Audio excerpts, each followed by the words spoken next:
Es decir, pero quizá la dificultad mayor que se presenta a España para empezar en el próximo siglo, que es lo que estamos tratando de vislumbrar, es la inseguridad histórica. Parece que hay otros problemas que son más graves, son más inmediatos. Este es, en cierto modo, de índole mental, si quieren ustedes. Yo creo, sin embargo, que va a ser la mayor dificultad con que se va a tropezar. El problema está en lo siguiente. Durante una parte muy grande de nuestra historia, no sé, sería fácil precisarlo y no es necesario. En este momento, los españoles han sabido dónde estaban.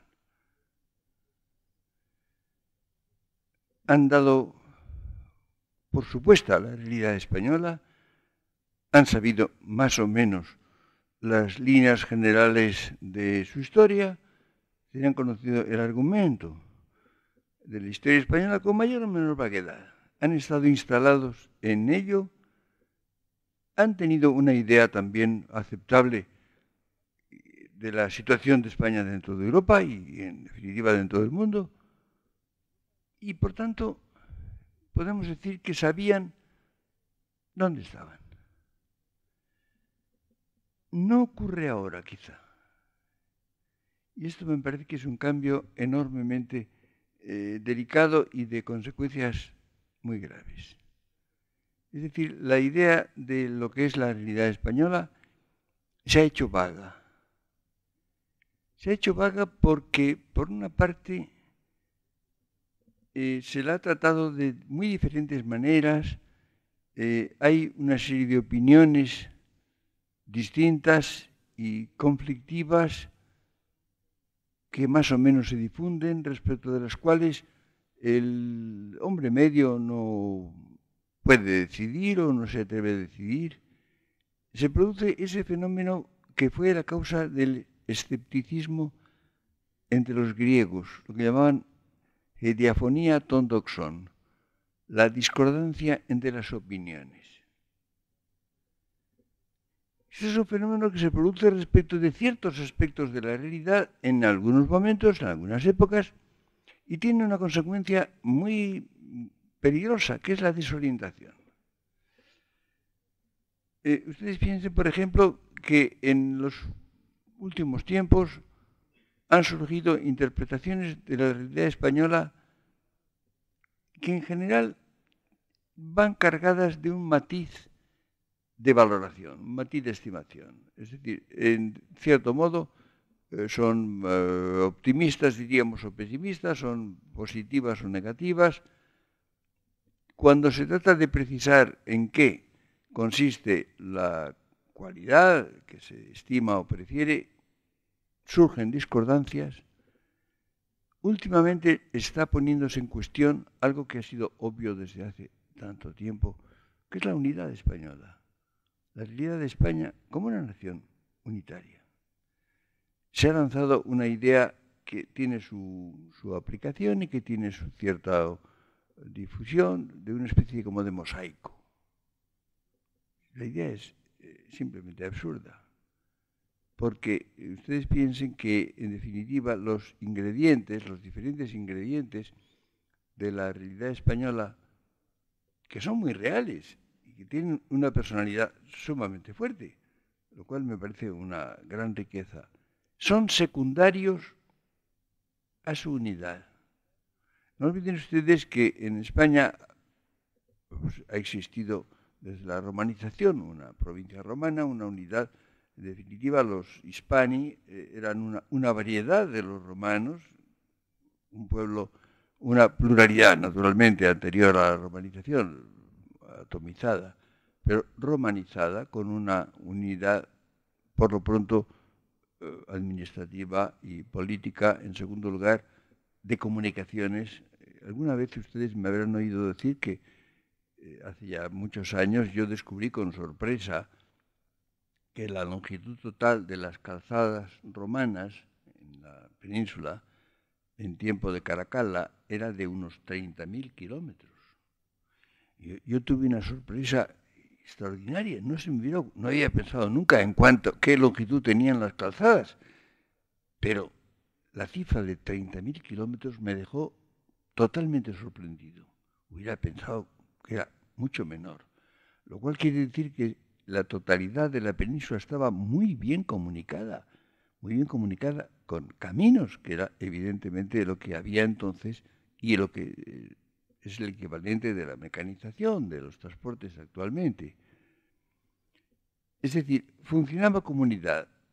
Había además una unidad lingüística, la multitud de lenguas desconocidas ya, de lenguas prerromanas, habían quedado cubiertas por el latín vulgar, el latín de las legiones, de los soldados principalmente, no era el latín clásico, pero la lengua general de la península. Además había una organización, un derecho romano, había una organización administrativa, la organización municipal. Es decir, funcionaba no como un país autónomo, que no lo era una porción del Imperio Romano, pero era una provincia del Imperio Romano con una fuerte personalidad. Incluso con variedades lingüísticas.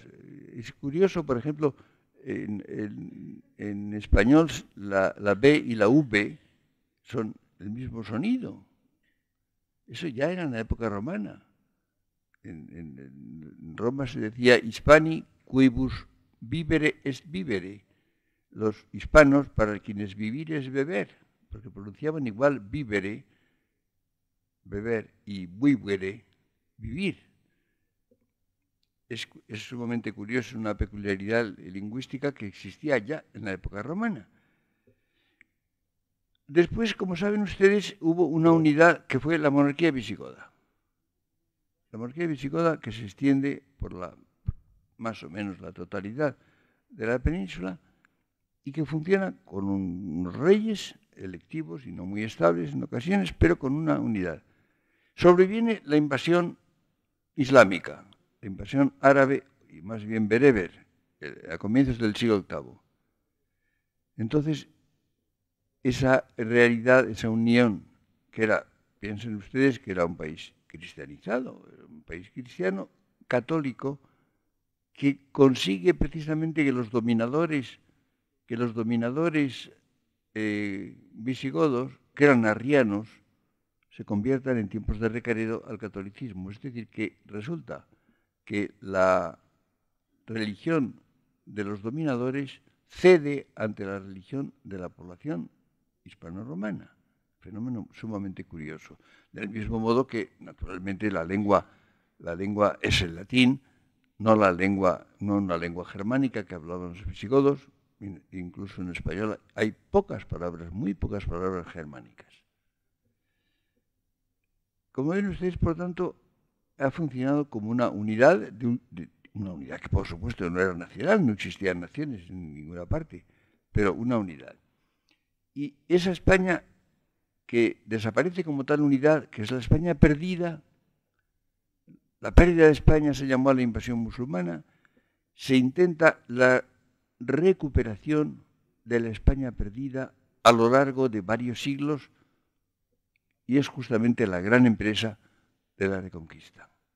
Es decir, la Reconquista era la reconquista de España, no de reinos, ni condados, ni principados que no existían, que fueron los resultados precisamente de la Reconquista, las partes, la Reconquista por partes, la integración por partes, dicen los matemáticos, de esa realidad española, hasta que finalmente, a fines del siglo XV, se completa la Reconquista y se restablece la unidad española, ahora en una forma mucho más compleja, distinta de las anteriores, la forma de la nación, en el sentido moderno de la palabra.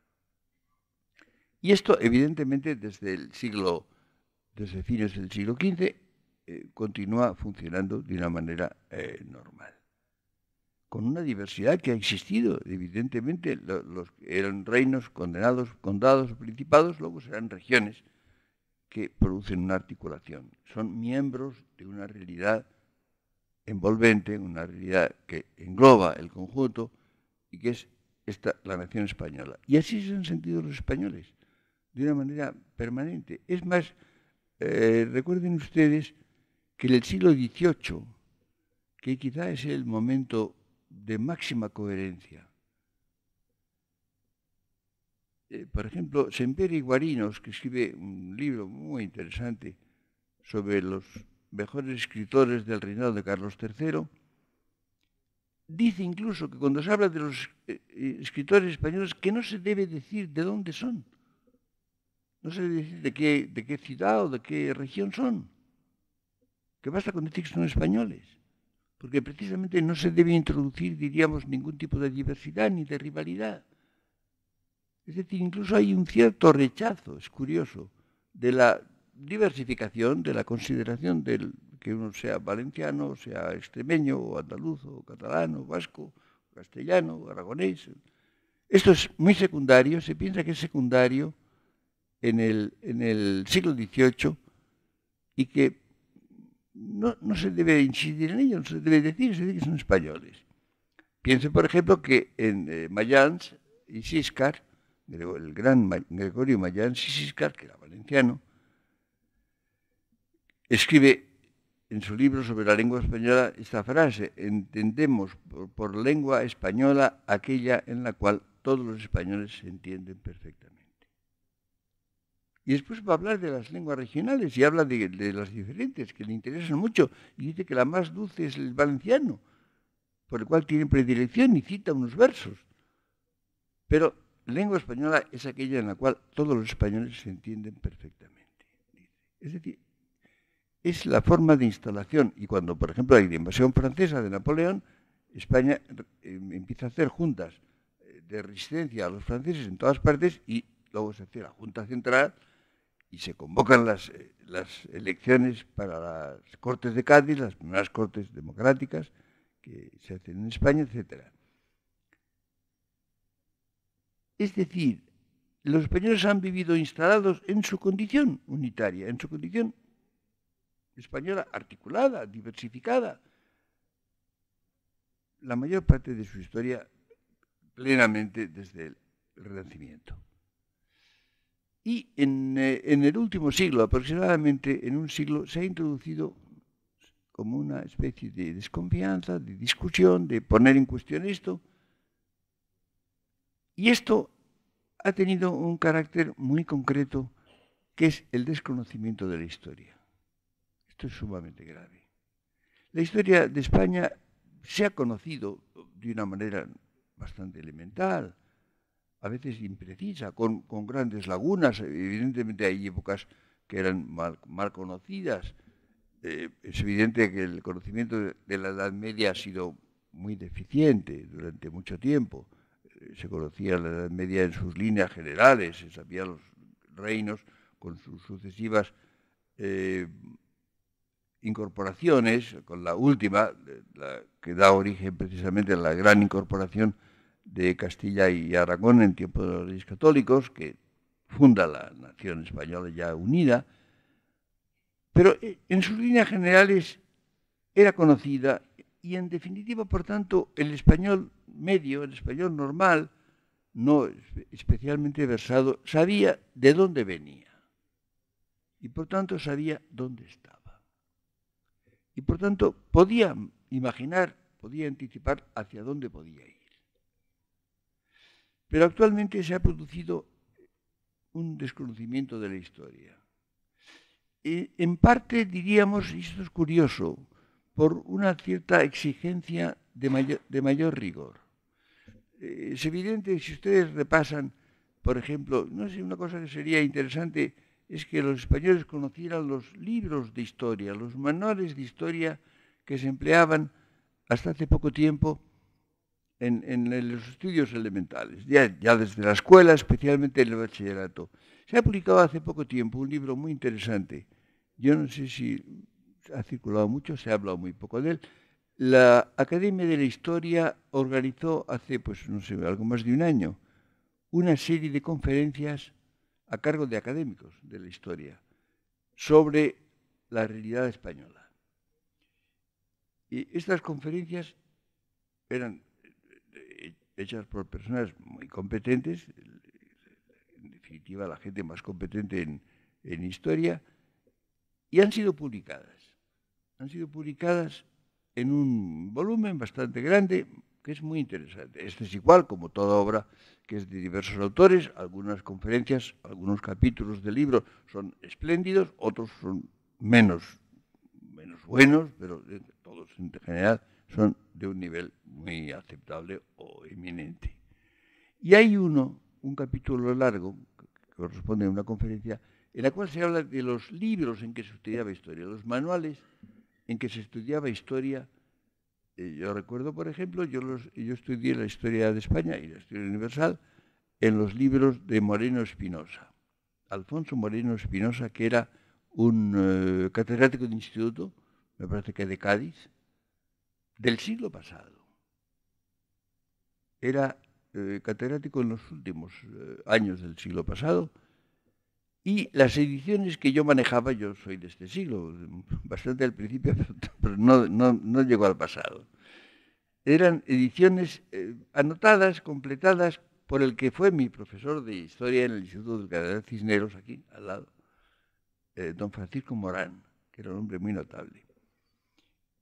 Este libro era un libro elemental, evidentemente, era un libro, no sé, de 300 páginas, fácil de aprender, fácil de recordar, escrito con un atractivo extraordinario y lleno de notas, de citas, de versos, de referencias a episodios históricos atractivos. Era un libro delicioso, delicioso y que se recuerda siempre. Yo podría examinarme de aquel libro ahora mismo. Yo esto lo estudiaba hace pues, exactamente 70 años. Exactamente, 70 años. Sería difícil encontrar un libro que se pudiera recordar con tanta viveza hasta en su detalle al cabo de 70 años.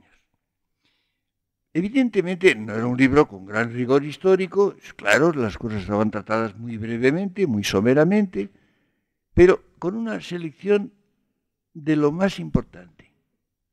De modo que lo que se veía claramente en este libro, y en otros también, pero en fin, yo hablo del que yo conozco mejor, que me parecía que era excelente, era, diríamos, el argumento de la historia de España. Y si uno conocía este libro, sabía, pues, qué había pasado. ¿Qué había pasado desde los orígenes? Había incluso unos capítulos sobre la España prerromana y todo eso, ¿no? Y esta es la situación en que estaba, en definitiva, el español medio, el español que pasaba por unos cursos de escuela, de colegio, de instituto. Y esto evidentemente no parecía suficiente, no parecía muy bien porque no era plenamente riguroso, porque evidentemente los historiadores profesionales querían más precisión, más rigor. Cuando uno se acerca a un campo de la historia, pues las cosas son menos claras, siempre suponía una cierta esquematización. Y entonces empezó a hacer una historia más de detalles, lo cual llevó evidentemente a una parcialización de la historia. Es decir, se estudiaban porciones de la historia. Yo creo que es enormemente importante estudiar el conjunto de la historia de un país, el conjunto, porque es el personaje. Es decir, el personaje era España. Si nos detenemos en los detalles, entonces a veces se pierde el conjunto, se pierde la configuración. Hay otro factor, ha sido el que se ha insistido mucho, con cierta razón, evidentemente, en los aspectos económicos y sociales. La historia ha sido durante bastante tiempo, esto se está empezando a superar, ha sido durante bastantes decenios en todo el mundo una historia fundamentalmente de datos, sin nombres y sin narración. Entonces se han publicado libros que eran, por ejemplo, la evolución de los precios del trigo en Castilla entre 1200 y 1350. Evidentemente esto es muy interesante, pero no es la historia. Son materiales para hacer una historia. Pero la atención se ha concentrado por esa especie de especialización y de insistencia en los datos, en las estadísticas. Con lo cual, la imagen del conjunto y, repito, el argumento se ha ido desdibujando. Entonces, la gente ha empezado a no conocer eso. Esa historia elemental, en cierto modo simplificada, no siempre exacta, se ha perdido. Y si ustedes ahora ven un poco en qué idea de España tiene el español medio, especialmente si es relativamente joven, y digo relativamente porque la cosa empieza ya hace bastante tiempo, verán ustedes que hay una cierta vaguedad que no permite esa imagen de conjunto y por tanto produce una inseguridad. Añadan ustedes que desde hace más o menos un siglo, no más de un siglo, ha habido una voluntaria destrucción de la imagen total, de la imagen global de España. Han aparecido diversos particularismos que han tenido interés en negar la realidad histórica y global de España y atenerse a ciertas fracciones, a ciertas porciones, en general también muy mal estudiadas, en general con un gran desconocimiento de ellas. Y incluso un paso más, que es un paso en el cual estamos, con una tremenda falsificación. Es decir, que no se trata solamente de la ignorancia de la historia, que es muy grande, o de su fragmentación, o de su confinación en ciertos elementos, por ejemplo, los que hablaba de estadísticos, económicos, sociales, simplemente, sin argumentos, sin narración, sin personajes, sin nombres propios, sino que además hay un resuelto proceso de falsificación, de invención de una historia que no ha existido jamás. Lo cual produce inseguridad. Hay una gran inseguridad. La inseguridad que es, evidentemente, cuando opera, incluso en personas que tenían, o que conservan una imagen general, una idea, digamos, más o menos vaga, no muy exacta, no muy precisa, de España en su conjunto, tienen ya una cierta inseguridad porque les parece que es algo discutible y oyen decir cosas que son no discordantes. Pero, entre los muchos españoles que parten de la ignorancia, que no conocen ni siquiera esas líneas generales, ni siquiera ese argumento de la historia, entonces ahí la falsificación tiene efectos devastadores. Porque no hay recursos para combatir la falsificación. Si no se sabe nada de la historia, si no se sabe el orden, la secuencia de las cosas. Esto es un fenómeno, en España se ha agudizado mucho, pero es un fenómeno general. Hay muchas gentes que conocen ciertos nombres de la historia. A lo mejor saben que ha existido Carlomagno y que ha existido Napoleón, pero a lo mejor no saben quién viene antes y quién viene después. Lo cual parece monstruoso, pero es así. Y entonces, sobre esa especie de vacío general, de desconocimiento general, de no saber dónde poner las cosas, de no tener justamente la secuencia del tiempo histórico, ahí se acepta lo más inverosímil, lo más inventado, lo más falso que puede haber y deja su huella. Y esto es, yo creo, en definitiva, quizá la amenaza mayor que se cierne sobre España al enfrentarse con el futuro cercano, con lo que va a ser dentro de 4 días, el siglo XXI, es esa desorientación, esa inseguridad histórica. ¿Por qué? Pues por una razón, porque significa no saber dónde se está y por tanto no saber quién se es y por tanto no ver cómo proyectar, hacia dónde se va. Ustedes piensen, por ejemplo, eso que estamos intentando hacer en este curso, es lanzar una ojeada insegura, por supuesto, hacia lo que va a ser el comienzo, naturalmente solo el comienzo, del siglo XXI. ¿Qué puede ser España? ¿Cómo puede ser España? ¿Qué posibilidades? ¿Qué riesgos hay, digamos, en los primeros años, en el primer decenio, en los 2 primeros decenios? La historia es inseguridad, esencialmente no se puede lanzar la mirada hacia el futuro lejano. Pasa como con los meteorólogos, ¿no?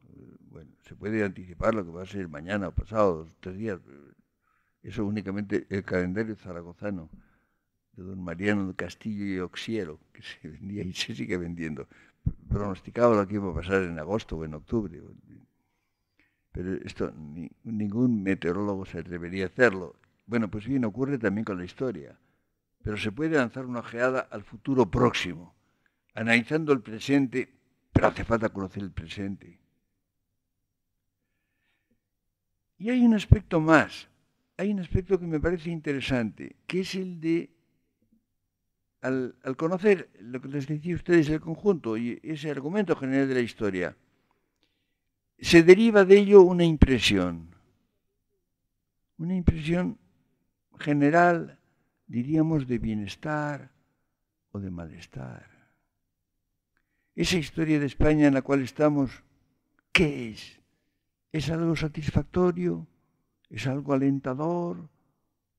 ¿O al contrario? Es deprimente. Y ocurre que ha habido en varios momentos, pero desde luego en los tiempos cercanos, ha habido una propensión, diríamos, a la visión pesimista de España.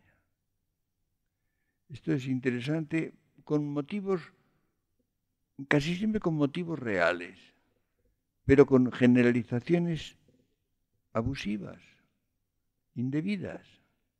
Es evidente, por ejemplo, que en España ha habido acontecimientos, desde luego, desagradables, penosos, a veces gravísimos, en el siglo XIX y en el siglo XX.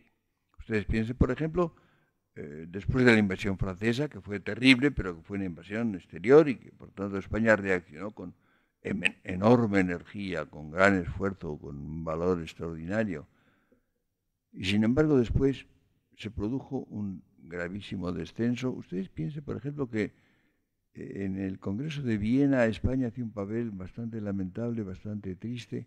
Había sido el país quizá que interviene con Rusia, pero en fin, los dos países decisivos en la caída de Napoleón, Inglaterra por una parte, desde el punto de vista naval, Rusia y España, y sin embargo quedó relegada a poco más que nada.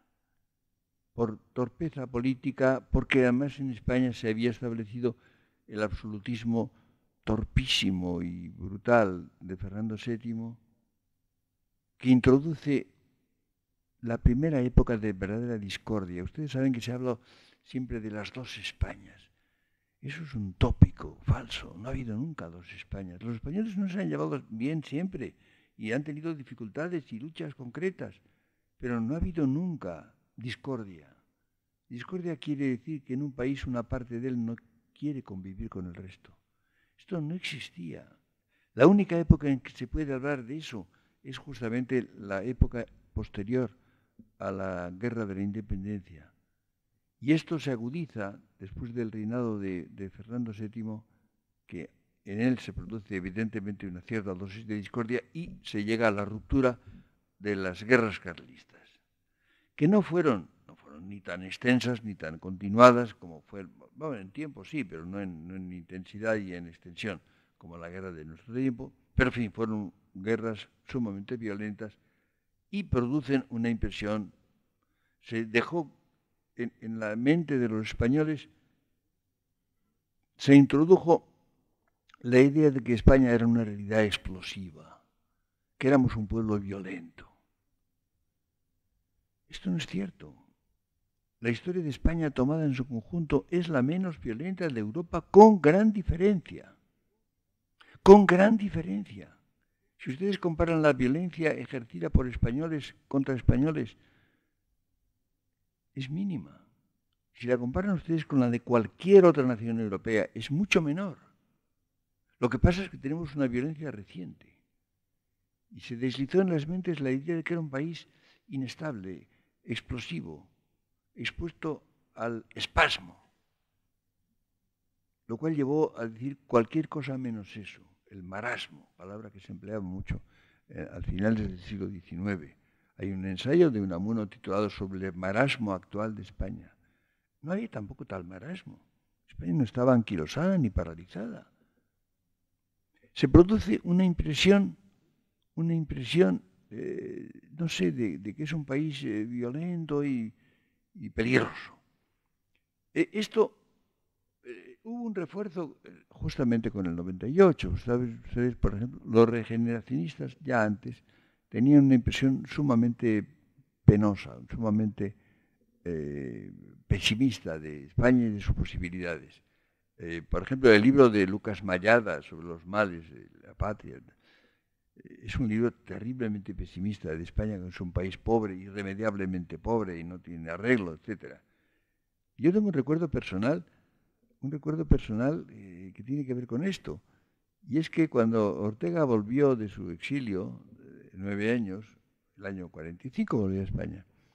Él estaba muy interesado por España y por sus problemas, y él le pidió a sus amigos economistas, que eran media docena de economistas eminentes, les pidió que le hicieran una especie de informe de cómo veían el futuro económico de España. Y todos fueron terriblemente pesimistas. Todos lo fueron. Esto ocurría entre el año 45 y el 50. Eran personas eminentes, la mayor parte eran también amigos míos, mayores que yo, casi todos. Pero lo que es curioso es que poco después, muy poco después, empezó el despegue económico de España. Se produjo una prosperidad económica que no ha sido fascinadora. España no es un país opulento, pero no es un país pobre. Y ya empezó a no serlo hacia el año 60, empezó a no serlo. Y es curioso, estos economistas que eran eminentes no contaron, curiosamente, con dos factores: la industrialización y el turismo.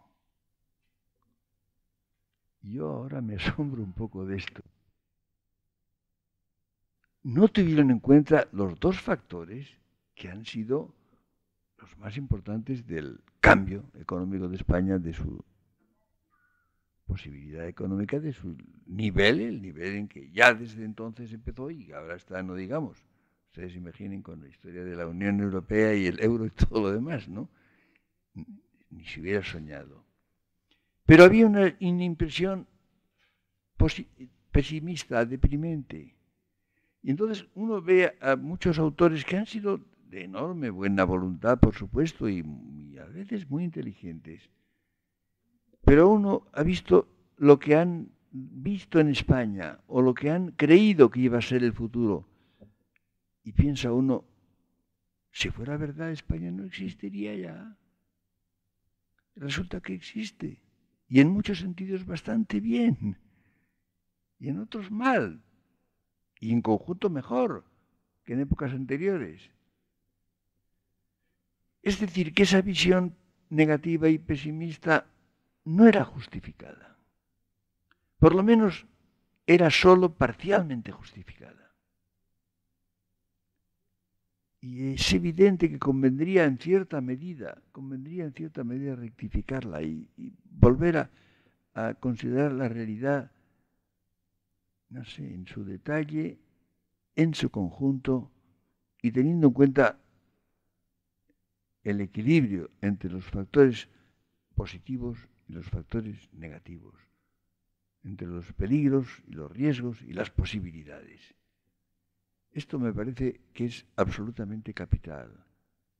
Y hoy estamos en una situación en que esto no se ve, no existe, ¿no?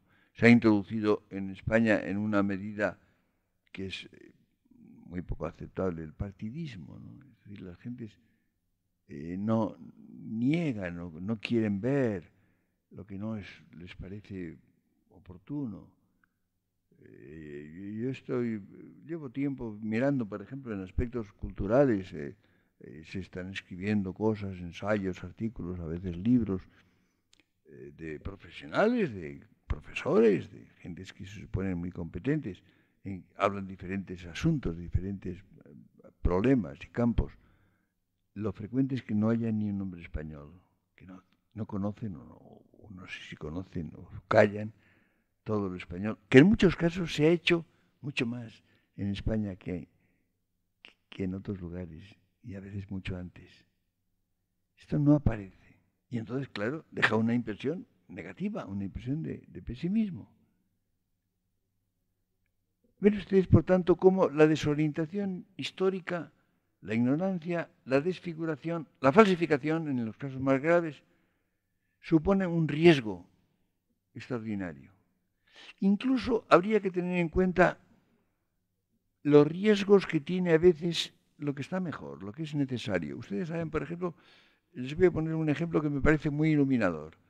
Es evidente que España había sido algo de una magnitud colosal. España, ese es el problema, siempre me preocupa lo de la magnitud. Está muy, muy arraigada en España la idea de que España es un país pequeño. Pero España no es un país pequeño, ni mucho menos. Empezando por la extensión, que tiene realidad, es la realidad física por lo pronto. España es la nación más grande de Europa, inmediatamente después de Francia, que es un poquito mayor, aparte de Rusia, naturalmente. Rusia es otra cosa, pero no es una nación propiamente. Pero aparte de Rusia, Francia, e inmediatamente, casi con el mismo tamaño, España tiene la misma extensión, muy grande, es un país grande. Ha sido grande en muchos, por ejemplo, en la época visigoda, las dos unidades grandes que había en el mundo eran el Imperio Bizantino y España. Todo lo demás estaba fragmentadísimo, enormemente fragmentado. Bueno, después, naturalmente, llega a formarse la Unidad Nacional, los Reyes Católicos, e inmediatamente, casi al mismo tiempo, la que podemos llamar la supernación en los dos hemisferios. La inmensa extensión en gran parte fuera de España, en Europa, pero sobre todo en América y en otros lugares, en las Filipinas, etc. Y entonces la monarquía española, se llama la monarquía española, es algo de un orden de magnitud, no ya de una magnitud mayor, sino de un orden de magnitud incomparable con ningún otro país. Esto tiene problemas, evidentemente hay una fase de decadencia tardía y no completa, pero en fin, en la segunda mitad del siglo XVII evidentemente muchas cosas no marchan bien, hay problemas de que las cosas no funcionan, hay pérdidas y después de la muerte de Carlos II, después de la Guerra de Sucesión, hay, diríamos, como un reajuste de cuentas. Un reajuste de cuentas como una familia que, bueno, que está venida a menos y entra en cuentas y ahorra y trata de sanear su hacienda. Esto lo hizo España y lo hizo necesariamente y lo hizo muy bien. El siglo XVIII fue un siglo espléndido. Pero esto significó una reducción de España. Aparte que ciertamente perdió territorios y perdió influencia en algunos lugares, pero sobre todo la imagen fue una imagen de reducción. Es decir, es como la gente que después de ciertos reveses se cambia de piso y va a un piso más pequeño. Esa fue la actitud del siglo XVIII, el entrar en cuentas, arreglar la casa con una actitud de reducción, que se reflejó en la idea que los españoles tenían de sí mismos. Los españoles empezaron a pensar de un modo más cuerdo, de un modo más razonable, más justo respecto de la realidad, pero consideraron, piensen ustedes en lo siguiente, se dice que España ya desde el siglo XVIII era una potencia de segundo orden. No es cierto, era una segunda potencia. Esto sí. No era el país hegemónico que había sido hasta mediados del siglo XVII. Era una segunda potencia, inferior en algunos aspectos a Francia, en otros aspectos a Inglaterra. Pero era una potencia de primer orden.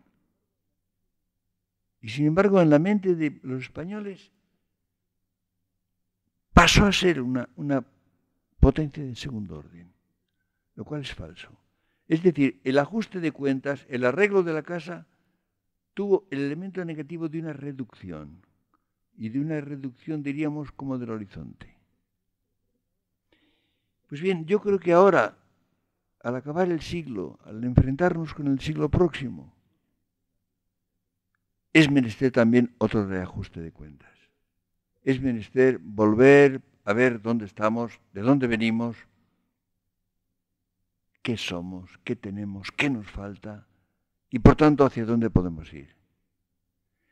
Pero yo creo que si esto se hace bien, si los españoles lo hacen bien, si toman posesión y hacen cuentas claras del debe y el haber, yo creo justamente que podría ocurrir lo contrario de lo que ocurrió en el siglo XVIII. Creo que en vez de una reducción, tendríamos que hacer una dilatación. Justamente esto responde mucho más a la realidad. Es decir, los españoles tendrían que experimentar una dilatación de su horizonte, darse cuenta de que su magnitud es mayor de lo que se cree, que sus posibilidades son mucho mayores, que además hay una conexión con el mundo hispánico, que es algo enormemente influyente, enormemente valioso, en crecimiento, de un orden de magnitud fantástico. Esto evidentemente en algunos aspectos está claro y se ve, por ejemplo, en la lengua. Claro, el español lo hablan bastante más de 300 millones de personas.